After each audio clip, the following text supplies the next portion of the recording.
ሰላም ጤና ይስጥልን ውድ ቤተሰቦቻችን፣ ይህ የኤማ ሚዲያ ነው። በኤማ ሚዲያ መንፈሳዊ ክንውኖችን በጉራጌኛ በአማርኛ የምናቀርብበት የዩቲዩብ ቻናል ይሆናል።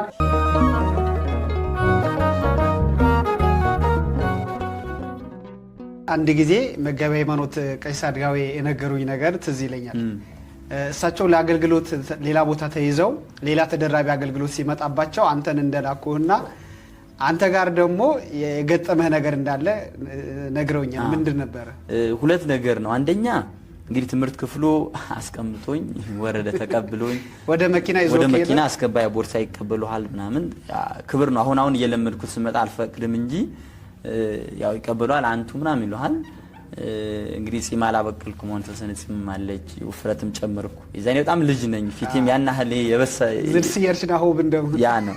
እሱ እንኳን ትንሽ ነገር እኮ ነው። ይሄ ሳትሰማው የምትባለው ብዙ ነገር ሊሆን ይችላል።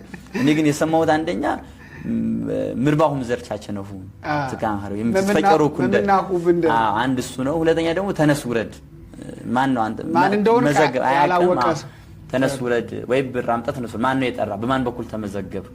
ያው እኔ መምህር ነኝ ማለት ይከብዳል። በዛን ሰዓት አትልም። ተነስቼ ወረድኩ። ከዛ ጉዞ ትምህርት ክፍሉ መጥቶ ደንግጦ ይቅርታ ጠይቆ ምናምን አስገባኝ። እረ ችግር የለውም ምናምን ነገር አልኩኝ። ያው ይሄ ከፊዚካል ጋር በተያያዘ ነው። አንደኛ ዶክተርም አይደፍረኝም። ያው እንግዲህ ነገር ገጠመ።